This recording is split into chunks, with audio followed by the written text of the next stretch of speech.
Support for Sports Page is provided by the University Store. The University Store is the official headquarters for Mules and Jennies emblem clothing, gifts, and UCM memorabilia. Books, office supplies, art supplies, and more are available at the University Store, located on the lower floor of the Elliott Union on the UCM campus in Warrensburg.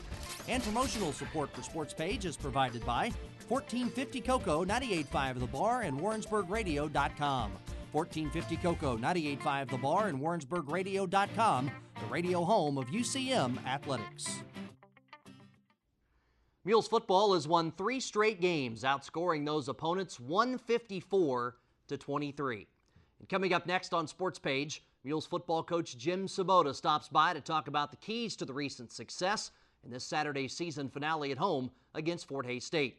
Jennies basketball is ranked 8th in the nation with 4 starters returning from a 24-6 team last year. And tonight we'll preview the Jennies season with head coach Dave Slifer. In our Sports Page Spotlights, we'll meet Mules senior safety Ryan Berry, and we'll bring you the sights and sounds from Mizzou Arena last Friday night as the basketball Mules opened exhibition play against the Missouri Tigers. All of that and more is straight ahead on this week's edition of Sports Page.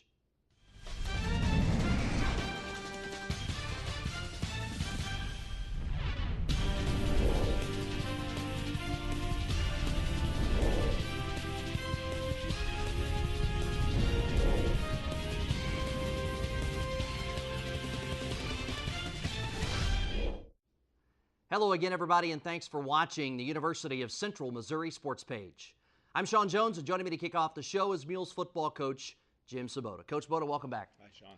Your team has been playing some great football of late, and last week it all came together. Just a tremendous performance on the road in all 3 phases. It really was. I mean, the first half was just I can't think of another half of football like that against a legitimate opponent, and a league school, and certainly not a cupcake to open up the season, that type of deal. And kids were just really ready, and coordinators did a good job of getting the kids ready to play football, and they executed at a really high level. Let's go back over the last 3 weeks. 48-16 over Central Oklahoma, 51-7 at home against Northeastern State, 56-0 on the road at Nebraska Kearney. Those last 2 are teams you lost to last year. So to me, the last 3 weeks really shows the growth and improvement in this football team.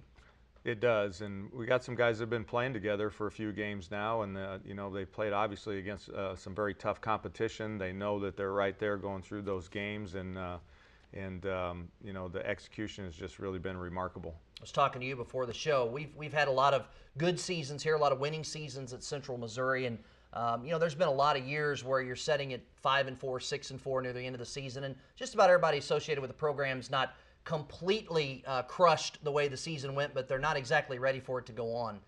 We're 6-4 right now, and I think everybody associated with the program wishes the season could continue.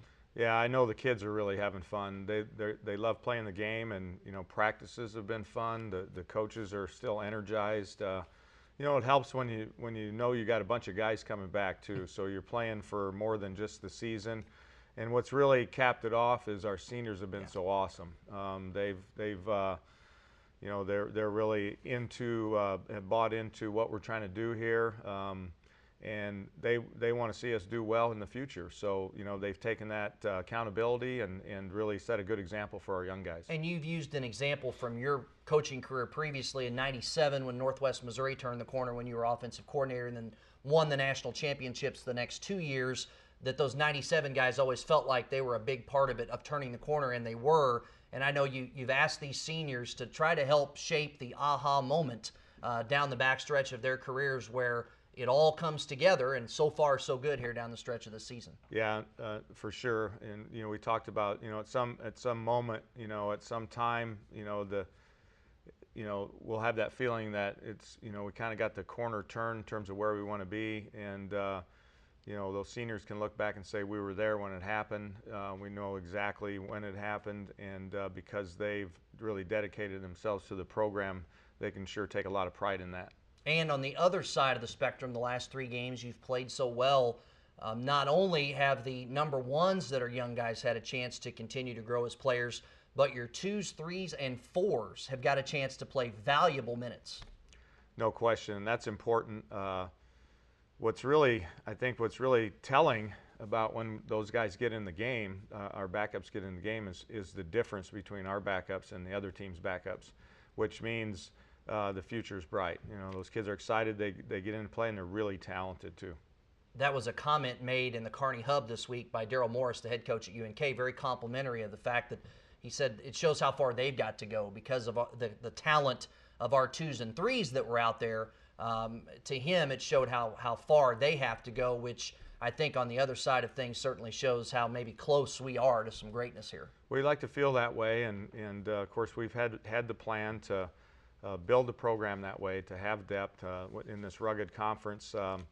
Boy, you know, if you just front load it with a bunch of transfers and some of those guys happen to get hurt or don't pan out, you really take a sharp drop off, and that's not where we want to be, and we're seeing some of the fruits of that labor now. Well, let's go back and take a look at another long road trip, but another game where the Mules came out clicking on all cylinders. Mules and Nebraska Kearney last Saturday from Cope Stadium, Foster Field in Kearney, Nebraska. There you see Zach Gebhardt, busy day, 8 for 8 in extra points, 3 touchbacks, 65 of those in his illustrious career. Now, we do try to be diplomatic on SportsPage, so we will mix in a handful maybe of highlights for Nebraska Kearney, but to your credit, Coach, there were not many in any phase.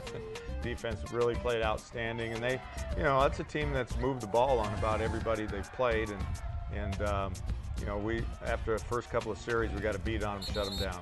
A team that came in with a reputation as one of the most, if not the most, physical teams in the league, and you dominated up front. And as we know, you know, it's kind of repetitive to keep pointing it out, but, you know, it all starts up front, and those guys have really been playing well for 3 weeks. Vance Taylor, 8 yards. Gebhardt's extra point, 7-0 Mules early, so the defense gets back on the field and forces the turnover. You said it last week here on the show as Ryan Berry gets the fumble recovery. We need to create more turnovers. Your guys listened, 2 of them in this game. Yeah, it's exciting to see, and then, you know, gave one back there, and defense kept them out of the end zone, and ended up not being a turning point, which sometimes those things can be. Yeah, that was maybe the watershed moment, in my opinion, Jim, of the game, because they made a little bit of a drive there, but you stopped them on 4th down, trying to run up the middle, known for their strength, and look at that pass. Best one I think we've seen of the year in stride from Hayden to Ron Reed Lloyd. And so you stop them on 4th down and then throw that beauty very quickly in 36 seconds and you're up 14-0. Yeah, and it kind of crushed their chances of gaining some momentum at that point. Yeah, with that stop and then that pass and that quick drive, it felt like it. And how about this, 19 yards from Hawk to Kirkwood, 9 plays, 69 yards, 242 on that drive, and it's 21-0. And you have one drive coming up in this game as the extra point's good from Gebhardt that went 18 plays, 91 yards, 627, and I think that almost combines your last 14 offensive drives, which is nice to see that versatility, the ability to do it. Kind of snoozing through that one.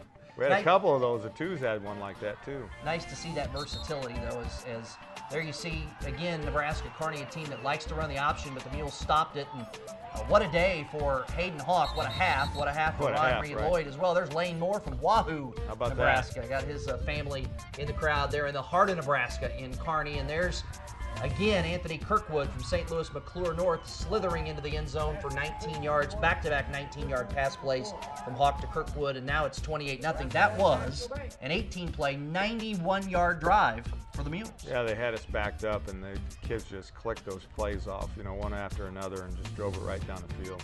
So 28-0 at this point. There's a fumble. There's the second takeaway of the game. Russell Allen pounced on that, and he would not yield. He wasn't ready to get off that ball. He wanted to make sure the officials picked him up, moved him to the sideline with the ball. Appreciate his willingness to hang in that pile. That's never fun. And there's a quick slant over the middle to Kirkwood, who had the 2 touchdowns and 91 yards on the day.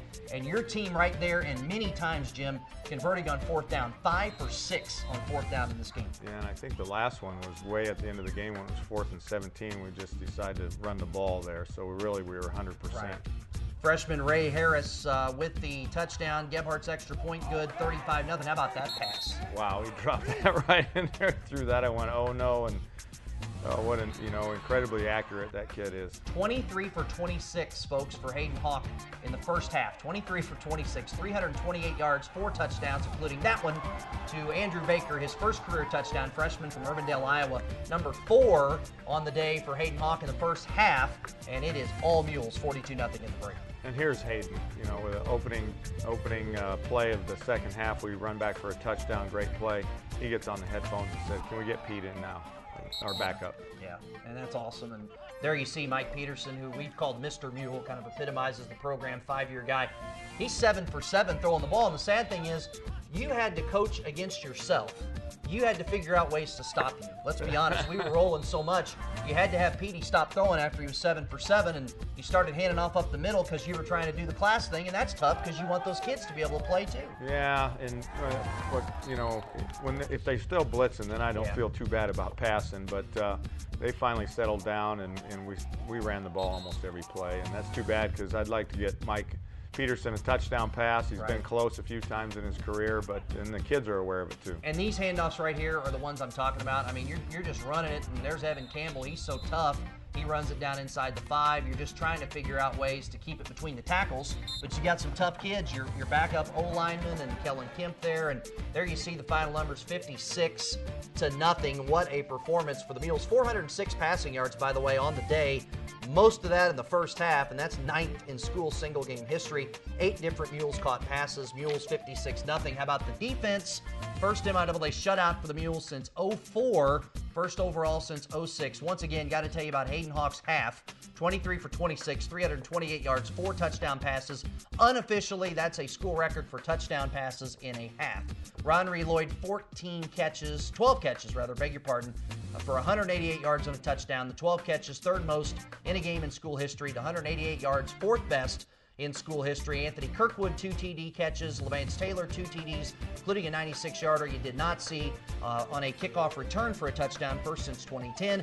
Zach Gebhardt, 8 for 8 on PATs, 3 touchbacks. Alex Perlin, Ricky Spratley, 6 tackles. Mules have won 3 in a row. 5-4 is the record. 4-4 in the MIAA. Coach, did I miss anybody? I think there were about 100 guys that played really well on Saturday. And that's what it takes to win 56-0 on the road. Right. Yeah. It's last 3 weeks been able to, as we talked about, get some of those young guys in, and it's just great for everybody. Older guys like to see them get in and play, and it's a little bit of motivation for them too to put the game away and get those guys in the game. For the fans out there that have been invested in this season, obviously for the players, coaches, those of us that follow the team regularly, we've come a long way from 2-4. And when we were 2-4, the one solace, or the piece of solace we all had was, hey, we're 24 points from being undefeated. 3 to the number 2 team in the country, 4 to the number 6 team in the country, and 10 to the number 10 team in the country. So to go from there, where there could have been real heartbreak and disappointment, to come back to where you are now at 5-4 and playing some of the best football of anybody, and a chance at a 7th straight winning season, and a chance at a little bit of history, which we'll talk about in a moment, is quite remarkable. Well, it's just a testament to the players and their resolve, and the coaches too. It's tough. We have high standards. We know, we've talked, since I've been here about, the lofty goals that we have for the program, and, we're steadfast in moving towards that. And then when you fall a little bit short and it happens early, that's really tough. I mean, it's different than, kind of losing one down the stretch, I think, in some respects. When the postseason options are over in the first half of the season, you're really tested in terms of why you do this, and it just really came down to, we all love the game. We all are still striving for those standards, and that doesn't change, and so that's what we focused on. To me, you look at the history of the program, and there has not been a team win 4 straight games to finish a season since 1988 in Mules football. That's 25 years ago. So Saturday is senior day. Obviously, salute to veterans and our true heroes in the military. Those things are most important. But there's some neat history out there to be grabbed. 25 years since 4 straight to finish, and a 7th straight winning season. Yeah, it's exciting to think about, and again, just the fact that Central does have a good tradition in terms of winning football, and obviously we're in position to keep that going, and we don't talk about it a lot, but at the same time, I think the kids have an awareness of it, and you want it kind of in the back of their mind, but it still comes down to going out and executing like they've been doing, and if they do that, they'll be fine. But it's not going to be easy. Fort Hays State has won 5 in a row. Both teams are 5-4. You've won 3 in a row. They've won 5 in a row. They're going for their first winning season since 2009. So it should be a great game for folks to witness on Saturday at 1:30 at Walton Stadium Kennedy Field in the season finale. Yeah, Coach Brown has done an outstanding job in terms of resurrecting that program there. Not an easy job in Hays, Kansas, but you know, they're obviously a very well-coached team. They play hard, and they have momentum and confidence, and so you know, all those things add up to, you know, an opponent that's going to be coming in here ready to play some football. Senior Day Saturday, not a big group. 1 senior starter on offense. I think there's 2, maybe 3 right now on defense. But certainly a great group, and a group that's hung in there and stayed invested in your program. Yeah, it's always an emotional day from that standpoint, especially now as we move along and the time that I've been here. You know, all those kids have been around for a few years and obviously are invested in the program and take a lot of pride in Mule football and University of Central Missouri. And see them go is you know, bittersweet. You know that they're great kids and they're going to do things beyond the football program here, which is exciting, but you're going to miss them.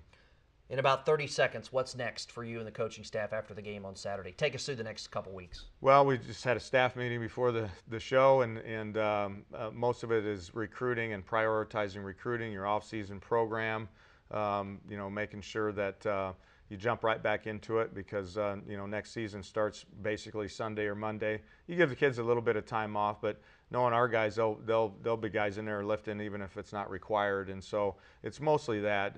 You know, recruiting is all prioritizing and going for your needs and staying within those parameters, and then you know, just making sure you know where you're going in terms of your off season, what you're going to be doing in the next few months. Well, Jim, it's been a lot of fun watching these young kids get better and better each week. That's a testament to you and your coaching staff, and thanks for the visits all year long. Let's make it 4 in a row to finish. My pleasure. Sounds good. Coming up next here on Sports Page, we'll shine the student-athlete spotlight on Mule senior safety Ryan Berry. That's next right here on KMOS-TV.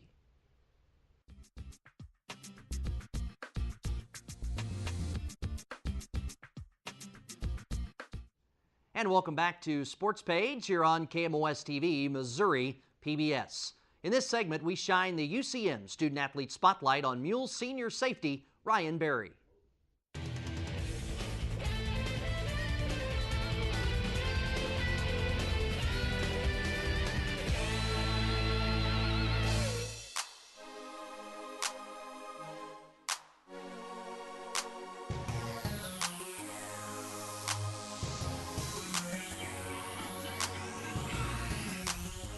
I started football back when I was 8 years old. I think just growing up with a football family, an athletic family, kind of really drove me just to, I love the sport. I used to play baseball too, but when it came to high school, it was pick one or the other, and I just had a love for football that was like no other, and I think that's what kind of brought me here. I chose Red. I mean, it just seemed like a good program. I came here, I felt welcome. I felt really welcome here. I came in December when there was literally nothing going on, and the fact that I came here and there was nothing going on in late December, and I still loved it, was a sign. I needed to come here, and I mean, the 5th-year program didn't hurt, even because I was a little behind in classes and everything, but I've been doing well since I've been here. I bounced back really well, and it's like my second family here. I love it. Team-wise, I feel like our record does not say how well we are. I think we are an explosive team on offense, on defense. I think if we had a second chance to go back and start the season all over again, we would be something. We'd be a team to be worried about, definitely. Me personally, I was a little upset after our second game. I got hurt in a practice and had my wrist fractured and my thumb fractured in the same practice. Kind of set me back, but not in tackles, just turnovers-wise. I mean, a little bit of pain here and there, but nothing that set me back too much. I mean, it's football. It's going to happen. I don't mind. Other defensive players, I think I have a strong connection with them, leading by example. I don't really talk a whole lot. I'm not a big vocal person when it comes to everybody getting in groups or I mean, definitely on the field. I think I give everybody a shout out. It's sometimes we'll go out on a series. I'll be like, all right, D lineman, it's up to you. It starts with you guys, and then one series I'll be like, you know, Paul Hughes, Connor Smith, I want to see you guys do something. Let me see you do something. I kind of give a different shout out, just kind of keep in the back of their minds that I'm relying on them to do their 1/11th. So, I mean, I have a good connection with those guys for sure. The younger guys, I think, are looking up to me to lead by example, and I think that's why, I mean, I haven't really slowed up, and I'm just keeping a positive attitude no matter what happens. I think the coaches have been extremely helpful, for one. I think Coach Westfall's a great coach when it comes to dealing with the safeties. He's definitely made me a better player for sure, and I think Coach Svoboda's an awesome guy. I mean, not to shout any of the other coaches out, I just think Svoboda's a great head coach, and I think Westfall's been in my corner all year, even last year. I mean, I wasn't the starter, but I definitely got a lot of playing time, and he's to thank for that.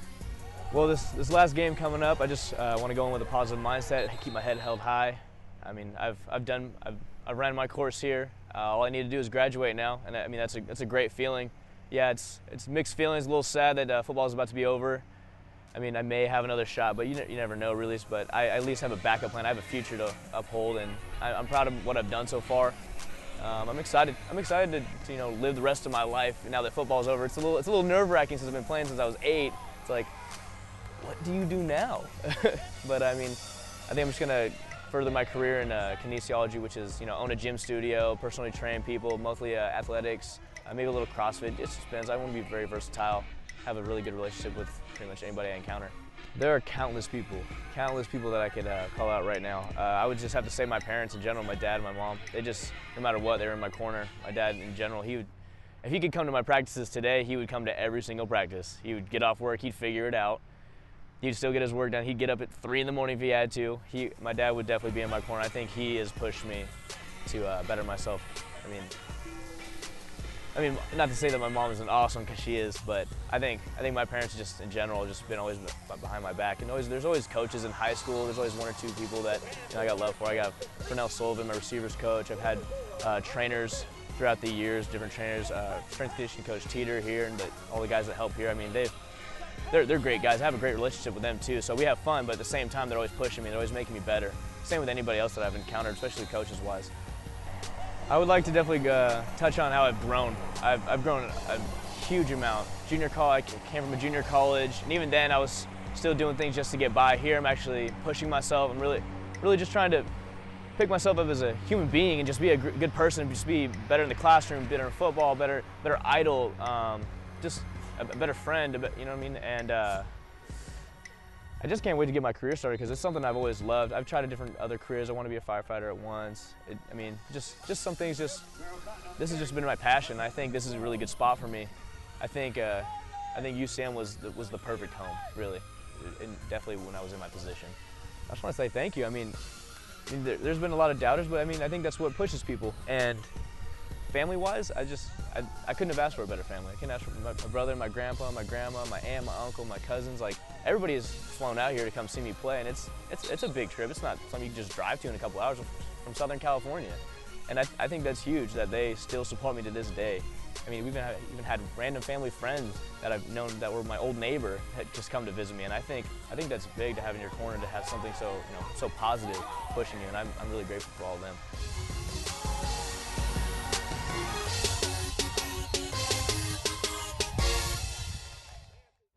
I think I've seen Ryan's parents at every Mules football game that Ryan has been a part of, and that's pretty darn special for a family that lives in Southern California. The senior from Corona, California is second on the team in tackles in 2013 with 61, and he's on pace to record his 100th tackle on Senior Day this Saturday as the Mules host Fort Hays State at 1:30 at Walton Stadium, Kennedy Field. Coming up next here on Sports Page, we'll take a look back at how Central Missouri's fall and winter sports teams performed this past week, and we'll preview the upcoming Jennies basketball season with head coach Dave Slifer. All of that's on the way when Sports Page continues right after this.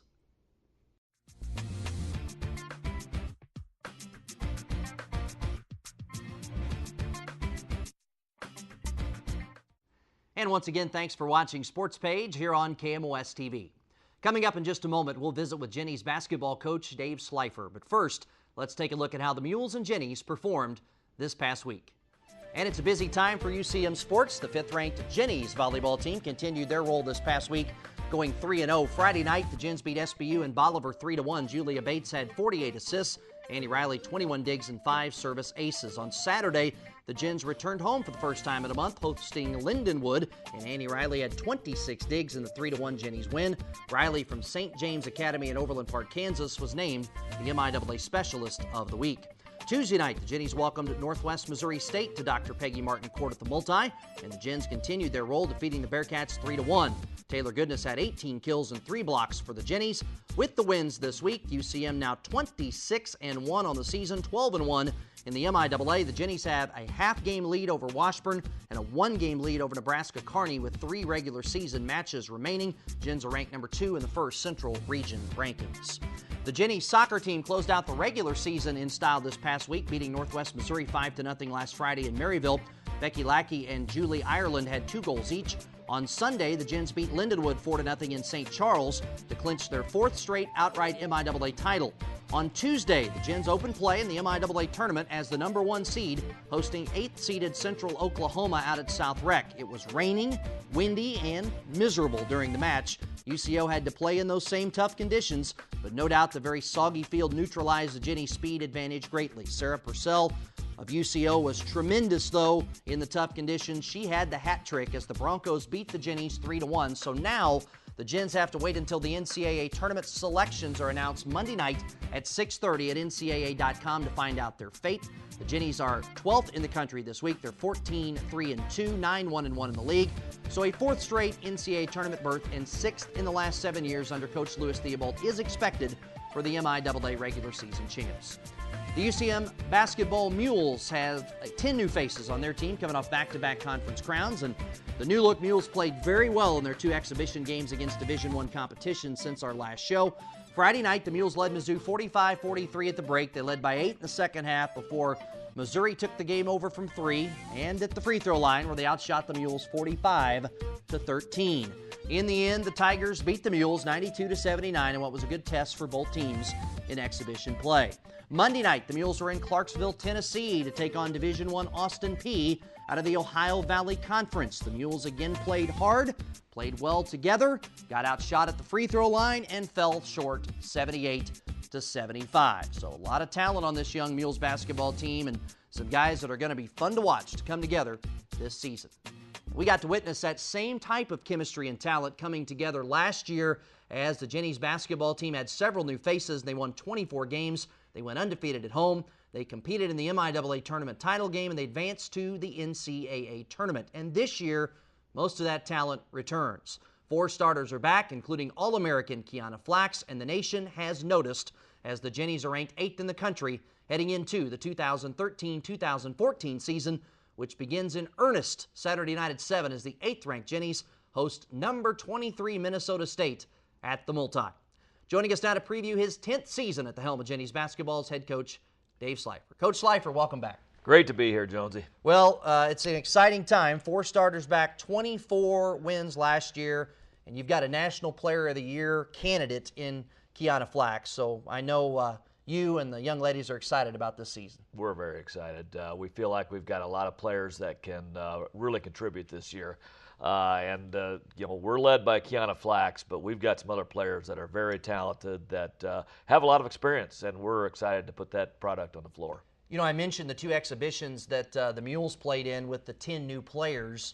4 starters coming back, including Flax, a high major Division I talent. Nobody wanted to play you. There weren't any D1s asking to play the Gens in exhibition games. We thought we had a couple of them lined up, and they backed out in the last minute. Because they went to UCMathletics.com and saw the stats and went, Well, I kind of told a couple of them. Now, we do have a player that's probably going to be better than anybody you've got. And they said, oh, we don't care. And then all of a sudden, a week later, they said, hey, we had a different scheduling issue, so we were not able to play. So too bad, but and I wish we had those under our belt. But we did get a couple scrimmages in, and we're able to start playing with a few different lineups, which is going to be an issue here early in the year until we get some things figured out, because we've got 11 or 12 players that probably deserve some playing time, and it's going to be hard to make sure that everybody gets their adequate time. You know, Dave, I think the thing that was maybe most impressive last year was how so many new players a year ago just jumped right in and played well together, played at a high level and won games quickly. Now, you had a bunch of kids that were winners, and I think anytime you can recruit good players that are winners, you see it come to fruition, and that's exactly what happened last year. Well, we're led by a couple of our Trinity Valley kids, where Kiana Flax and Brianna Lewis have both won national championships. They went 36 or 37-0, undefeated year. So they're used to winning. And it's kind of interesting because we've got Ravanya Howard, who went to a junior college in Illinois and won a national championship herself. So we've got some kids that know how to win, know the sacrifices that are needed, and hopefully that we can put all those pieces together. Last year, we won a lot of close games, Jonesy, and hopefully this year we'll up our play a little bit so we don't have to have quite as many close games. And I get the feeling, when you're talking about the players, we all looked at last year and went 24-6, undefeated at home, MIAA tournament championship game, and another NCAA tournament appearance. It's a great year, but immediately when the young ladies got back to campus, they were not happy with the way last year ended early in the NCAA tournament, and I feel like they've been a pretty motivated group because of that. Well, Southwest Oak outplayed us, and we were embarrassed, and we've worked very hard in the offseason to make sure that doesn't happen again. They're a team that deserved to win, and we made a great run on them at the end and almost had a shot at it, but we should never have been in that position. So our kids have really definitely tried to get better and make sure we don't have close games. And again, last year I think we were 9-1 in games that were determined by less than 5 points, and that's incredible. But I'd like not to be in that position this year. All right, 3 weeks into practice. Overall, your grade, how's it going? It's hard telling. The two scrimmages we have not been able to. We've beat the teams pretty badly. One of the teams, Missouri S&T, we thought they had the Big Ten Freshman of the Year from last year. Unfortunately, when they showed up, she did not. She was not on the roster. So we were able to handle them pretty well. And I think that there will be enough basketballs to go around. And you look up down our roster, we've got a lot of kids that can put the ball in the hole. Now, our job is to make sure that they play together, they share the basketball, and they play defense.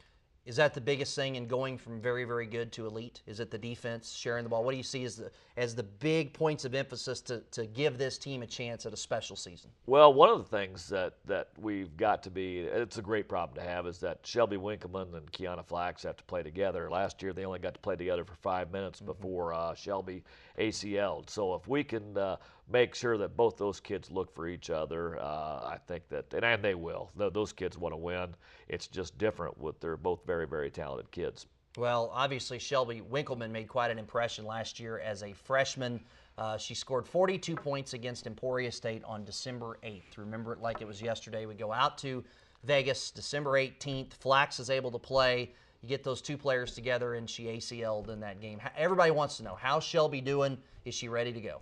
Well, it's interesting because I think her knee is very good. I think her knee is solid.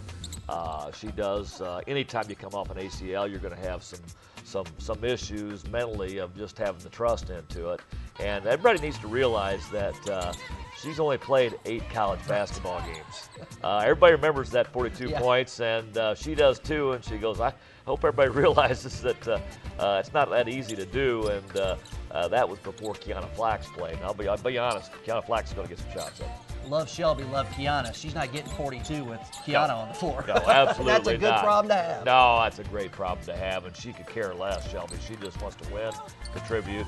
There's Quinicia Twine, who has really had a great fall so far. The kid can flat out run.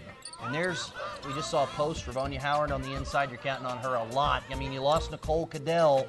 We talk about the 4 starters back. You lost 11 rebounds a game, so Howard and others are really going to have to rebound the ball. Well, they will, and Nicole was an undersized post that really created quite a presence in the paint. And we've got 3 or 4 posts that are working hard, making sure that we don't lose a beat with this. And there's Ravanya right there making a little pass. And Revo is a fun kid. She's just getting better and better every day we play. Kiana Flax, we haven't really talked a whole lot as you see Kiana in the background. They're a great player. The thing that folks may or may not know if they're not around your program a lot, great player, but a great kid. She loves UCM. Great teammate. And, that's huge to have a player that talented that loves UCM and wants to win here. Well, whenever your best player is one of your hardest worker, if not the hardest worker, it makes life as a coach so much better. And that's happened this year because her and Shelby, and then Quenisha Twine also. I mean, they both lead by example a lot, and they really get after it every day in practice, whether it's doing a running drill or whatever we're doing, and that just certainly makes a lot of difference. And Brianna Lewis, when she's hot from three, she is unstoppable. 88 threes last year. Can also put the ball on the floor and create. Super fun player to watch. How she looks so far in preseason. Very, very talented and athletic. And one of the things that we're really trying to get her to do is take the ball to the hole this year, because there is a lot of fouls going to be called. The game's changed. We've got a new era in basketball where they want more offense. They want the defense to get the hands off. So we feel like anytime somebody drives, they have a good shot at going to the line. And Bree needs to get to the line 6-8 times a game just by taking the ball to the hole. And hitting those 88 threes, and the long ones she did, the clutch ones, you know, at least for a while, teams are going to run out on her. So if she can get past them, she can fill it up from the inside. Absolutely. And I think anytime that she can get to the hole, it's going to make that three-point shot of hers, which is extremely good, even better, because it's always a fight with a great three-point shooter, is because she just as soon step back and knock down a three as get all the way to the hole. And so every time she does that in practice, everybody in the coaching staff just yells, hollers, and make sure that she knows that that's what we need her to do. Yeah, you have a big three. We talk about it a lot with Lewis and Flax and Winkleman, but you mentioned Quenisha Twine, but Brielle Watley, Brianna Embray, Kirsten Orton, Danielle Berry, obviously Ravonia Howard, and some other newcomers. They have to be the role players. They have to be the glue to bring it together, don't they? Well, it's been interesting because we recruited high school senior Andy Whalert as a point guard, and she was an extremely hard worker. And all of a sudden, that has helped Brielle Watley. And Brielle Watley has come to practice every day with her lunch pail, and she has made sure that, hey, this point guard position needs to be mine. And she is playing with so much confidence right now. And Andy will get some time in also. She's a very good player. Interesting story that her sister played for me at Missouri Western 18 years ago as a walk-on, and by her junior and senior year, she started for us. And so it was fun to her family's going to be around all the time. And Brielle, I tell you what, though, she has played with so much confidence this fall already. And you know the thing with Brielle, good player, if she doesn't force the action, if she can keep the ball moving around, you know, not try to get too deep in dribble penetration, she could be the type of point guard you need with this group, not trying to do too much herself. No, she needs to, you know, take 4 or 5 shots a game and make sure that it gets spread around, and she has done very well with that. And it's interesting because Ravanya Howard then is the one that's going to probably start at center for us in the inside. And Ravanya is a very fun-loving kid. She's kind of a Shaq type of a personality where she really does like to have a lot of fun, and she brings a lot of spirit to the team. And it's going to be interesting to see her development. She's a great offensive rebounder, and now we need to get her to be a great defensive rebounder also. So the season begins in earnest on Saturday night at 7 at the Multi-Coach Slifer. The Jennies, number 8 in the country, Minnesota State, number 23. They've got 5 starters back from a team that won 26 a year ago. You've got 4 back from a team that won 24. They're ranked 23rd. You're ranked 8th. What a game to start the season. Well, we're excited about having that opportunity.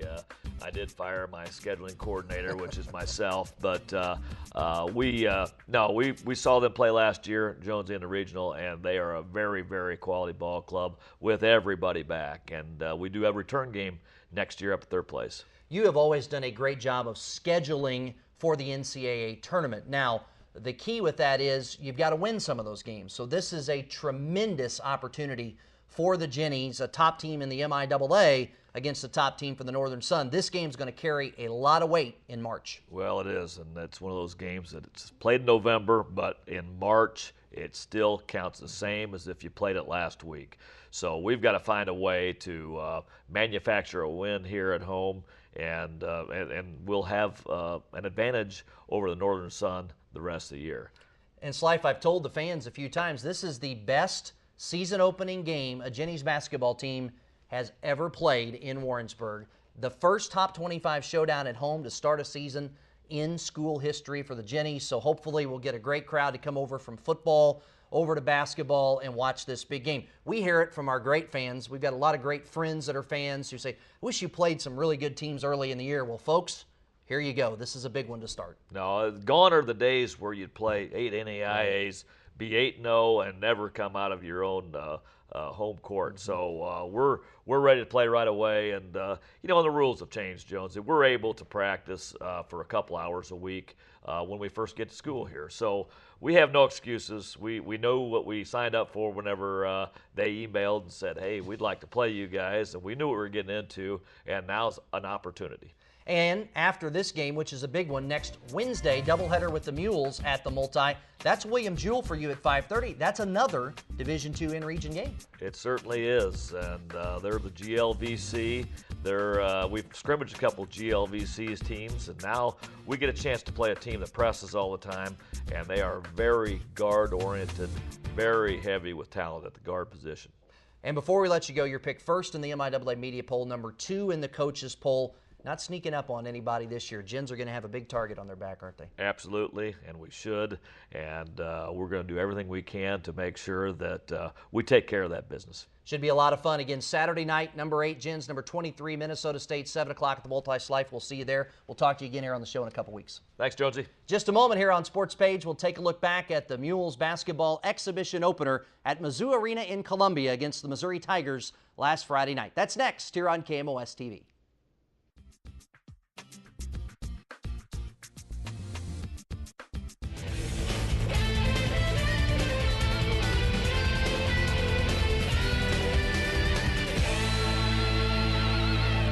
I want you to go out, I want you to play hard, I want you to have fun.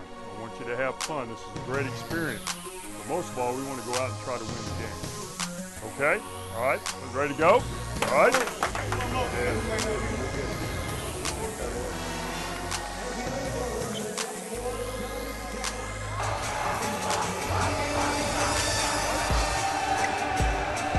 like that.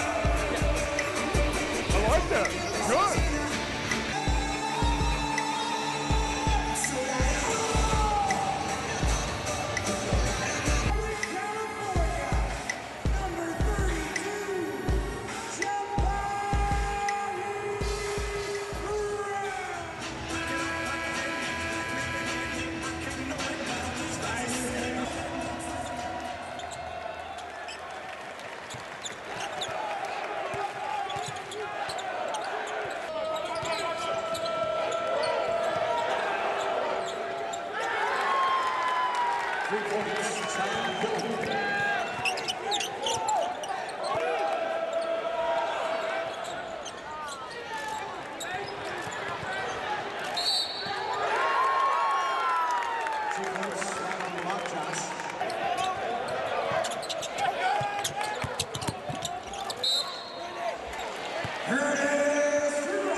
Two.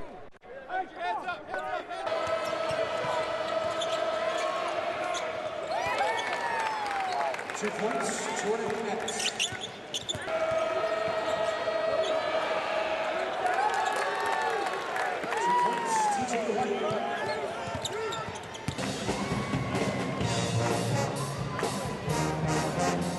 Complacent. We gotta keep doing things right, like boxing out. We might be winning on the board. Hey, it doesn't matter. If you box them out, it does not matter on the board. Keep doing game rebounding, keep pushing the ball in offense, get easy transition buckets, and then get back.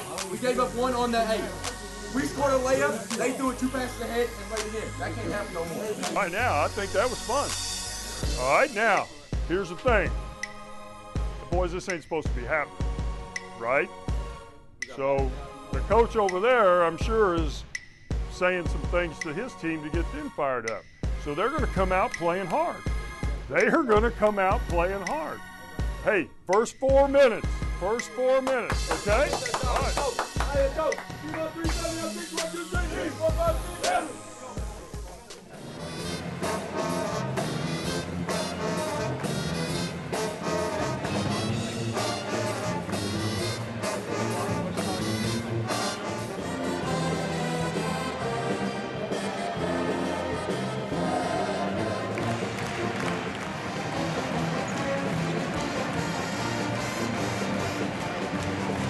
Let's run this. Let's run motion. Let's set up in motion, all right?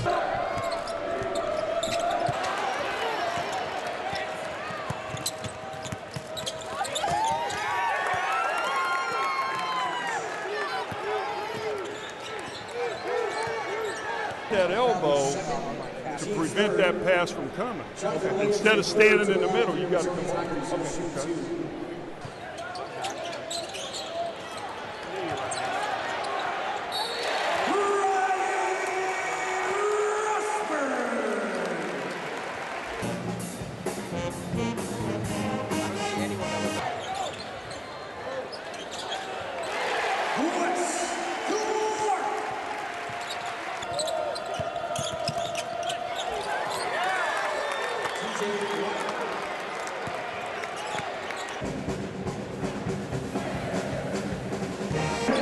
Hey, high motion. High motion.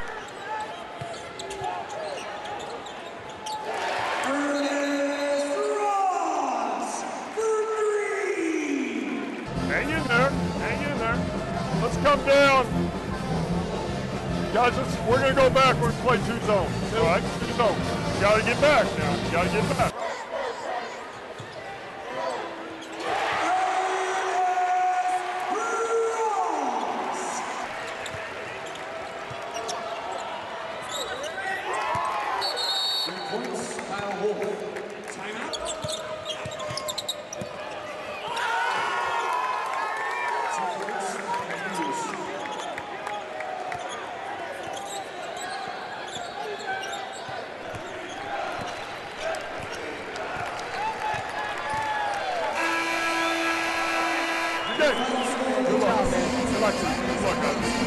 Good luck, guys. Good luck. The University Police Department and the Missouri State Highway Patrol. Hey, great effort. Great effort. I mean, come on, guys. I mean, you hung in there with an SEC team till there was 5-6 minutes to go. And then they finally made some threes. Okay? And then we couldn't guard them. We couldn't guard them. But you know what? I hope we learned something. I hope we learned something. Okay? All right.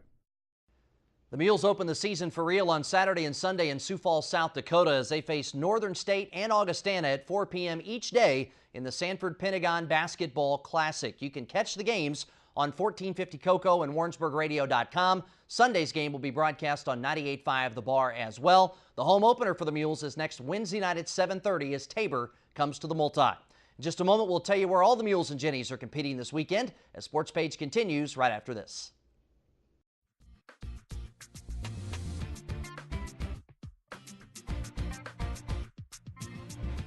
For one final time this week, welcome back to Sports Page.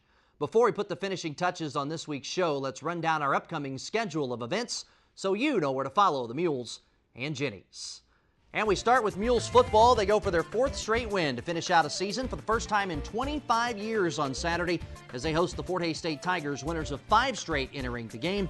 Both teams are 5-4. Kickoff set for 1:30 Saturday from Walton Stadium, Kennedy Field. It's Senior Day, it's Salute to Veterans Day, it's Youth Day, so a lot of great activities to wrap up the season. We'll have the broadcast for you as well on 98.5 The Bar and WarrensburgRadio.com beginning at 12:10. In other MIAA games this week, number 2 Northwest is at number 10 Emporia State. That's a battle of unbeaten MIAA squads in Week 10. Number 22 Missouri Western travels to Topeka to face 15th-ranked Washburn in what amounts to a playoff elimination game. Central Oklahoma is at SBU. Northeastern State is at Lincoln. 6th-ranked Pitt State is at Lindenwood. That's the MIAA TV game of the week. In non-conference games this week, Nebraska Kearney hosts the South Dakota School of Mines, and Missouri Southern hosts Lindenwood Bellevue. The number 5-ranked Jennies volleyball team travels to St. Joseph on Friday for a 7 o'clock match with Missouri Western. The Jennies 26-1 on the season, number 2 in the region. The UCM cross-country teams will also be in Sioux Falls, South Dakota on Saturday for the NCAA Central Region Championships. The MIAA champion Mules enter the race, ranked 11th in the country in Division II. And Mules Basketball opens the season this Saturday and Sunday in Sioux Falls, South Dakota. They're taking part in the Sanford Pentagon Basketball Classic. The Mules face 2 in-region Division II opponents from the Northern Sun at the event. Saturday, the Mules take on Northern State at 4. Sunday, the Mules will battle Augustana, another NCAA tournament team from a year ago. They're from out of Sioux Falls, South Dakota, so really a home game for them, and that game tips off at 4 as well. Both games will be broadcast on 1450 KOCO and WarrensburgRadio.com. Sunday's game will be on 98.5 The Bar as well. The Mules will then host Tabor next Wednesday at 7:30 in the home opener at the Multi. The Mules wrestling team will open their season Friday with a double duel at the Multi. The Mules will wrestle the defending junior college national champs from Labette at 6 p.m., and they'll wrestle Whitworth at 7 p.m. The number 3 ranked Jennies bowling team will take part in the Valparaiso Crusader Classic this weekend. The event in Merrillville, Indiana will be the second on the young season for the Gens. And for the first time in program history, the Jennies basketball team will open the season hosting a top 25 showdown at the Multi. Saturday night, the number 8 Jennies hosts number 23 Minnesota State in a huge in-region showdown at 7 p.m. The Gens have 4 starters back, won 24 games last year. Minnesota State has all 5 starters back. They won 26 a year ago. That's a 7 p.m. tip Saturday night at the Multi.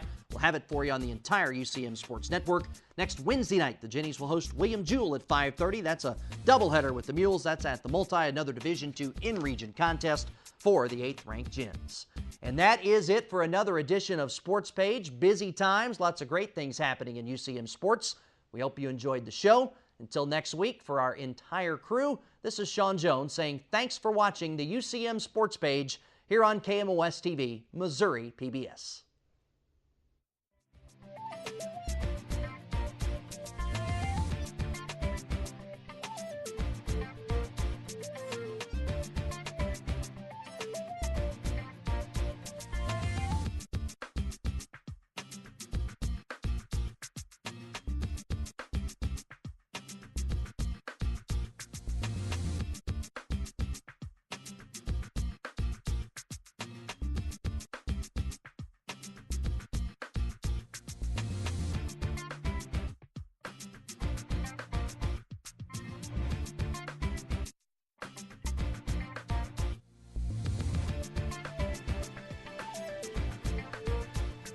Support for Sports Page is provided by Union Station, Crossroads to Technology, a one-stop shopping source for technology needs, campus-compatible computers, software for Mac and PCs, and much more. Located on campus on the lower floor of the Elliott Union in Warrensburg. Union Station, Crossroads to Technology. And promotional support for Sports Page is provided by 1450 KOCO, 98.5 The Bar, and WarrensburgRadio.com. 1450 KOCO, 98.5 The Bar, and WarrensburgRadio.com, the radio home of UCM Athletics.